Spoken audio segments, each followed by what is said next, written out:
नमस्कार। संजोगी सजफुल द्वारा प्रायोजित कार्यक्रम गपर पसरार आउ एक नुआ भाग को मु आपण मानू स्वागत करुच्ची।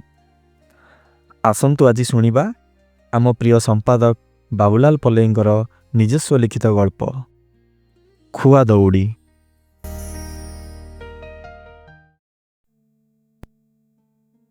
रमेश शांतशिष्ट स्वभाव आउ उच्च शिक्षित भी। गाँ प्राइमरी स्कूल रे शिक्षक। 3 वर्षर विवाहित युवकटीए। भाई भौणी आउ बापा माँ मिसी परिवार कहिले 6 जन। अभाव बोली किछि नाही। सबु थिले मध्य कौन हेबो। घरे तो सबु बेले अशांत वातावरण लागी रहिछि। बसंत ऋतु आउ दोल पूर्णिमा समय। नदी कूଳରେ चिंतामग्न होई रमेश बसिची। भाभी चलीची निजर अतीत को आउ तुलना करुची वर्तमान सह। विवाहर एई 3टा वर्ष बदली जाइची अनेक किछि। सतरे कौन से एते बदली जाइची। रमेश केउ कूलर भी हेलानी। ना बापा माँ को पाई भल पुओटे होई पारिची, ना सासु ससुर पाई भल जोइंटे होई पारिची, ना हेई पारिची भौणी पाई भल भाईटीए। कौन से भूल करिची। समस्त को सुखरे रखिबा पाई तो से टिके हेले त्रुटि करिनी। बरम जेते कष्ट हो पछे निजर रक्त निगाड़ी देइची सेमानक सेवारे। तथापि समस्ते एते अतृप्त आ अतिष्ट हेले काहींकी काहींकी आजी अहरह घरे अशांत लागी रहिची। समाधानर कूलकी किनारा पाउनी रमेश। तथापि रमेश मने मने भाबुची बापा माँ को सेवारे तो केबे अवहेला करिनी। जेतबेले जहा भी कहिचंती बिना द्विधारे करिची। चाकरीटे करिथिले भी चाषबास ठारू आरंभ करी गाई गुहाल पर्यंत सबु किछि काम करुची। भौणीर पाठपढ़ा ठारू आरंभ करी विवाह पर्यंत सबु चिंता करिची। सेपटे सासु ससुरଙ୍କ मुहरे टिके हस देखिबा पाई निज स्त्रीर सबु अली आउ अर्दली को पूरण करिबारे केबे बुणा करिनी। तेबे भूल रहिला केउठी। कौन तार भूल। सतरे कौन से निज स्त्री पाई जणे निकमा पुरुष। केते दिन सहिब एई मानसिक निर्यातना सबु। एहार किछि गोटे समाधान करिबाकु हेबो। हेले समाधान करिवो किए। एमिति भाबु भाबु अटकी गला कहार हाथ स्पर्शरे। बुली अनाई देखे तो खना गुरुजी। प्रकृत नाम सनातन महापात्र। पाठ पढ़ेला बेले पाटी टिके लागी जाए बोली समस्ते तांको खना गुरुजी बोली डाकंती। हाँ समय बीती जाइची आजी पाटी लागुनी, किंतु असजड़ा घर को सजाड़िबा पाई से पूरा धुरंधर। पाद छुई भूमिष्ठ प्रणाम कला। खना गुरुजी आशीर्वाद करी पचारिले, अरे रमेश, संध्या समय एकुटिया नई कूलरे बसी कौन करुचु। चिंतारे थिला परि लागुचु तो। कौन है तोर पुणी एई बयस रे। नाई नाई सार किछि नाई, खाली टिके बसीची सुलुसुलिया पवन टिके पाइबा पाई। खना गुरुजी किंतु ठीक ठौरे नहीं छंती। गुरुजी कहिले, देख रमेश, तो जीवन काल मध्यरे आजी मते टिके मिछ कहिलु। हाँ कहिबा तो स्वाभाविक। जानिचु ए मिछ कौन पाई। ए मिछ हेउची सांसारिक मायार मिछ, तोर नुहे। तथापि तू मो आखिरु बर्तिनु। मु निश्चिंत तू कौनसी गोटे अनागत आशंकार अछु। मु तोर गुरु, मन खोली कह, हुए तो किछि समाधान देई पारे तते। किछि समयर नीरवता। सुनसान आउ निस्तब्ध। छुंचीटिए पड़िले भी शब्द हेबो। रमेश भाबुची गुरुजी को कहिबी ना नहीं। ता देहरे पुणी थरे गुरुजी हाथर स्पर्श। कौन भाबुचु। अरे कहीदे, कहीदेले मनटा टिके हालुका लागिबो।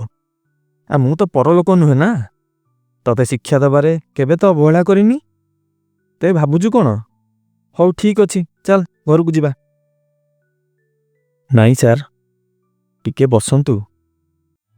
खना गुरुजी रमेश पाखक लगी बसिले। ରମେଶ ତା ଜୀବନର କାହାଣୀ ସବୁ ଓଗାଳି ଦେଲା। ଖନା ଗୁରୁଜୀ ସବୁ ଶୁଣୁଥିଲେ। ଆଉ ଶେଷରେ କହିଲା, ସାର୍ ମୁଁ ଆଉ ପାରୁନି, କ'ଣ କରିବି ସେଇ କଥା ଭାବି ଭାବି ଏଇଠି ଟିକେ ବସିଛି। ଖନା ଗୁରୁଜୀ ରମେଶର ମନକୁ ହାଲୁକା କରିବା ପାଇଁ ଟିକେ ହସି ଦେଇ କହିଲେ, ଏଇ କଥା ତ, ଛାଡ଼, ଏଇଟା ଗୋଟେ ନୂଆ କଥା କି? ମୁଁ ଥାଉ ଥାଉ ତୋର ଚିନ୍ତା କରିବାର କ'ଣ ଅଛି? ଏମିତି ଗୋଟେ ଚୁଟକିରେ ଶେଷ କରିବା। ରମେଶକୁ ବୁଝାଇଲେ, ସମାଧାନର ରାସ୍ତା ମଧ୍ୟ କହିଲେ। ରମେଶ ଚିନ୍ତା କଲା, ଖନା ଗୁରୁଜୀ ଯାହା କହୁଛନ୍ତି ତାହା ଠିକ୍। ସବୁଦିନେ ମାନସିକ ନିର୍ଯାତନାରେ ମରିବା ଅପେକ୍ଷା ଥରୁଟିଏ ଗୁରୁଙ୍କ କଥାକୁ କାମରେ ଲଗାଇଲେ କ୍ଷତି କ'ଣ? କିଛି ସମୟର ଦୁଃଖ ସୁଖ ଭିତରେ ଗୁରୁ ଶିଷ୍ୟ ଦୁହେଁ ଘରକୁ ଫେରିଲେ। ରବିବାର ଶାଶୁ ଶ୍ୱଶୁରଙ୍କୁ ରମେଶ ଡକେଇଛି। ଘରେ ବାପା ମା ତଥା ନିଜ ସ୍ତ୍ରୀକୁ ବି କହିଦେଇଛି, ଆଜି ଶାଶୁ ଶ୍ୱଶୁର ଆସୁଛନ୍ତି। ଏକଥା ଶୁଣି ସମସ୍ତେ ଆଶ୍ଚର୍ଯ୍ୟ। କୌଣସି ସୂଚନା ନଥାଇ ବିନା ବଦଳରେ ଯେମିତି ଘଡ଼ଘଡ଼ି ଶବ୍ଦ ଆଉ ବିଜୁଳି ମାରୁଛି। ରମେଶ ମୁହଁକୁ ସମସ୍ତେ ଅନାଇଛନ୍ତି, ହେଲେ କାହାରି ପାଟିରୁ ଉଁ କିଞ୍ଚୁ ଶବ୍ଦ ବାହାରୁନି। ରମେଶ ନିଜ ସ୍ତ୍ରୀ ସନ୍ଧ୍ୟାକୁ କହିଲା, ଏଇ ମାଛ ଆଣିଛି, ଭଲରେ ଟିକେ ରୋଷେଇ କରିଦେବ ତ, ବହୁତ ଦିନ ପରେ ସମସ୍ତେ ଏକାଠି ବସି ଖାଇବା। ସନ୍ଧ୍ୟା ଆଉ ରୋଷେଇ କରିବ କ'ଣ, ସେ ବି ଚିନ୍ତାରେ। ଏପଟେ ବାପା ମା ବି ଚିନ୍ତାରେ। କିଛି ସମୟ ପରେ ରମେଶର ଶାଶୁ ଶ୍ୱଶୁର ଆସି ପହଞ୍ଚିଲେ। ଅତିଥି ସତ୍କାର ସରିଲା। ରମେଶ ଟିକେ ବାହାରକୁ ଚାଲିଗଲା। ଶ୍ୱଶୁର ବୃନ୍ଦାବନ ତାଙ୍କ ସମୁଦି ତ୍ରିଲୋଚନକୁ ପଚାରିଲେ, ସମୁଦି, ଘରେ କିଛି ଝଗଡ଼ା ହୋଇଛି କି? ମୋ ଝିଅ କିଛି ଦୋଷ କରିନି ତ? କାହିଁ, ସେମିତି ତ କିଛି ହେଇନି ସମୁଦି। ବୃନ୍ଦାବନ ବାବୁ ନିଜ ଝିଅକୁ ମଧ୍ୟ ଏକାନ୍ତରେ ପଚାରିଲେ। ଝିଅ ସନ୍ଧ୍ୟା ବି ଉତ୍ତର ଦେଇଦେଲା, ସେମିତି ତ କିଛି ଅଘଟଣ ହେଇନି ବାପା। ଏବେ ସମସ୍ତେ ଦ୍ୱନ୍ଦ୍ୱରେ। ସନ୍ଧ୍ୟା ସମୟ। ବୃନ୍ଦାବନ ବାବୁ ରମେଶକୁ କହିଲେ, ପୁଅ, ଆମକୁ ଡାକିବାର ଅଭିପ୍ରାୟ ଟିକେ କହିବ କି? ସମସ୍ତେ ନୀରବ ଆଉ ଚୁପଚାପ ବସିଛନ୍ତି। କିଛି ସମୟ ନୀରବତା ପରେ ରମେଶ ତାର ଅତୀତ ଆଉ ବର୍ତ୍ତମାନର ଜୀବନ କାହାଣୀ ଉପସ୍ଥାପନ କରି ସମସ୍ତଙ୍କୁ ଗୋଟି ଗୋଟି କରି ପଚାରିଲା, ମୋର ଭୁଲ କେଉଁଠି ରହିଲା କହିବ କି? ଏତେ କାମ କଲା ପରେ ବି ମୁଁ କିପରି କାହାର ନିଜର ହୋଇପାରିଲି ନାହିଁ? ନା ବାପା ମା, ନା ଶାଶୁ ଶ୍ୱଶୁର, ନା ଭଉଣୀ, ନା ସ୍ତ୍ରୀ, କାହାର ବି ହେଇପାରିଲି ନାହିଁ। ଏଣୁ ମୋତେ ଟିକେ ଶାନ୍ତିରେ ରହିବାକୁ ଦିଅନ୍ତୁ। ଦୟାକରି ଏକୁଟିଆ ଛାଡ଼ି ଦିଅନ୍ତୁ ମୋତେ। ସମସ୍ତେ ନିର୍ବାକ। କିଛି ସମୟ ନୀରବତା ପରେ ନଣନ୍ଦ ସୁନନ୍ଦା ତାର ବୋହୂ ସନ୍ଧ୍ୟାର ହାତ ଧରି କହିଲା, ଭାଉଜ, ମୋତେ କ୍ଷମା କରିଦିଅ ଭାଉଜ। ଭାଇ କେବେ ମୋତେ ଅବହେଳା କରିନାହାନ୍ତି। କେବଳ ଏଇ ମା କଥାରେ ପଡ଼ି ତୁମକୁ ମୁଁ ବହୁତ କିଛି କଥା କହିଦେଇଛି। ଭୁଲ ମୋର। ମୋତେ ଦଣ୍ଡ ଦିଅ ଭାଉଜ, ମୋତେ ଦଣ୍ଡ ଦିଅ।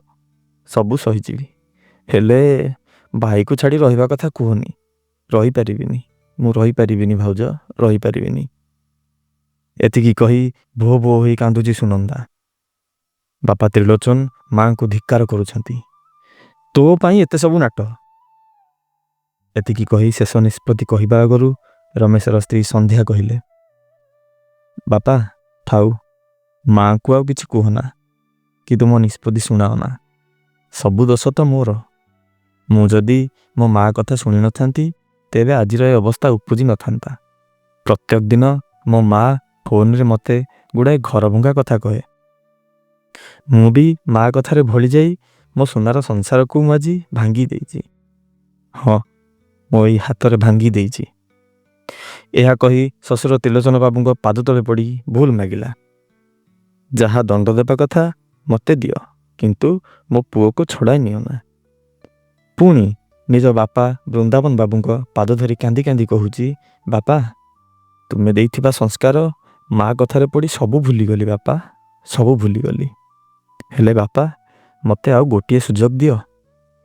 ଗୋଟିଏ ଥର ସୁଯୋଗ ଦିଅ ତୁମର ଏଇ ସଂସ୍କାରିତ ଝିଅକୁ, ତୁମର ରକ୍ତର ସନ୍ତାନକୁ। ଏପଟେ ଦୁଇ ସମୁଦୁଣୀ ନିଜ ନିଜର ଭୁଲ ବୁଝିପାରି ଲୁଗା କାନିରେ ନିଜ ଆଖିର ଲୁହ ପୋଛି ଚାଲିଛନ୍ତି। ଠିକ୍ ଏହି ସମୟରେ ଖନା ଗୁରୁଜୀ ଆସି ପହଞ୍ଚିଗଲେ।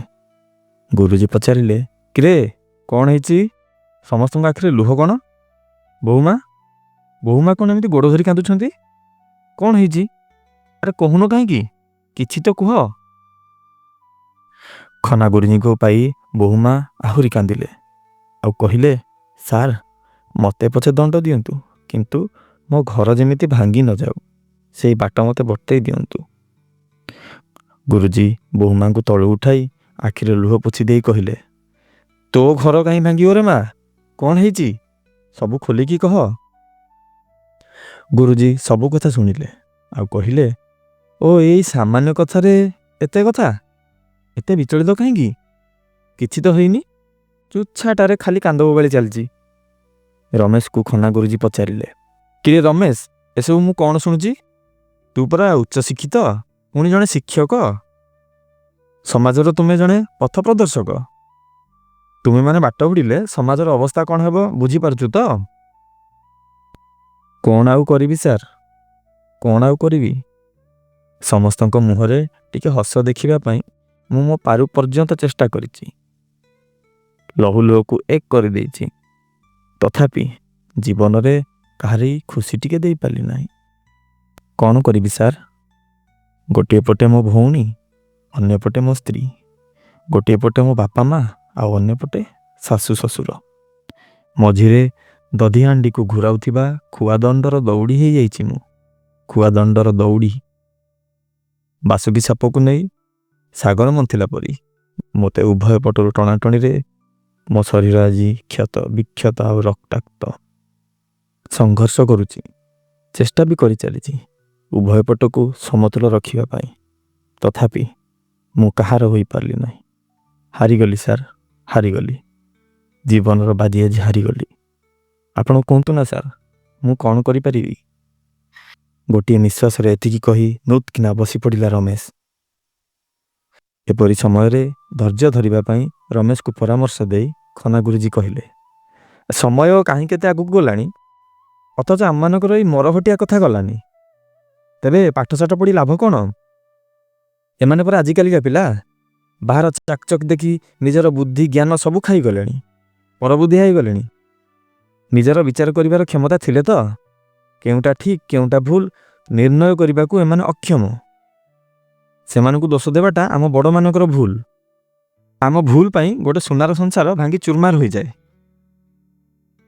ରମେଶର ମାଆକୁ ଦେଖେଇ କହିଲେ ଗୁରୁଜୀ, ମୋ ଜାଣିବାରେ ତୁମ ଶାଶୁ ଦିନେ ତୁମକୁ ତ ଗାଳି ମଦ ଦେଇନାହାନ୍ତି, ବରଂ ତୁମ ପକ୍ଷ ନେଇ ତ୍ରିଲୋଚନ ବାବୁଙ୍କୁ ଗାଳି କରିଛନ୍ତି।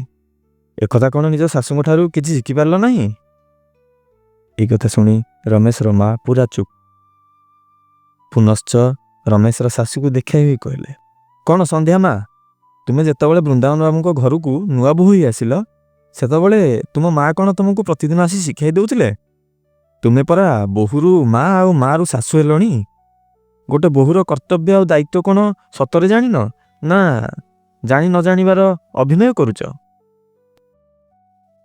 ଗୋଟେ ଝିଅର ଜନ୍ମଭୂମି ତା ପିତା ଘର, ହେଲେ କର୍ମଭୂମି ତା ଶ୍ୱଶୁରାଳୟ। ସେଇଠି ହିଁ ତାର ଭଲ ମନ୍ଦ ବାଜଣା ବାଜିବ ଆଉ ବାପା ମାଙ୍କର ନାଁ ପଡ଼ିବ। ଏସବୁ ନିର୍ଭର କରେ ଗୋଟେ ଝିଅ ଉପରେ ଆଉ ତା ବାପା ମାଙ୍କ ସଂସ୍କାର ଉପରେ। ଖନା ସାର୍ଙ୍କ କଥା ସରିଛି କି ନାହିଁ, ଦୁଇ ସମୁଦୁଣୀ ସାର୍ଙ୍କ ହାତ ଧରି ଭୁଲ ମାଗିଲେ ଆଉ କହିଲେ, ସାର୍ ଏଇ ଥରଟା ମୁଁ କ୍ଷମା କରିଦିଅନ୍ତୁ, ଏପରି ଭୁଲ ଜମା ହେବନି ସାର୍, ଜମା ହେବନି।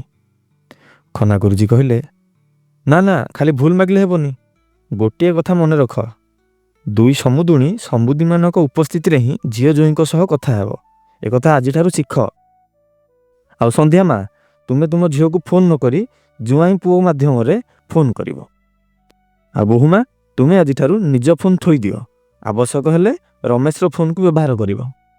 ଆଉ ରମେଶ, ତୁ ଯାହା ବି କରୁଛୁ ଠିକ୍ କରୁଛୁ, ମାନୁଛି, ହେଲେ ଯାହା ବି କରିବୁ ପରିବାରର ସମସ୍ତଙ୍କୁ ଏକାଠି ବସାଇ ଆଲୋଚନା କରି କରିବୁ।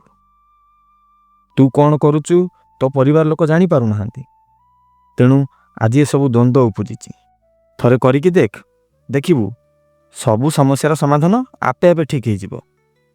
ଏପଟେ ଦୁଇ ସମୁଦୁଣୀ, ସେପଟେ ଦୁଇ ସମୁଦି କୋଳାକୋଳି ହେଲାବେଳେ ଅନ୍ୟପଟେ ଖନା ଗୁରୁଜୀ ରମେଶକୁ ଆଖି ମିଟିକା ମାରି ସ୍ମିତ ହସଟିଏ ହସିଦେଲେ।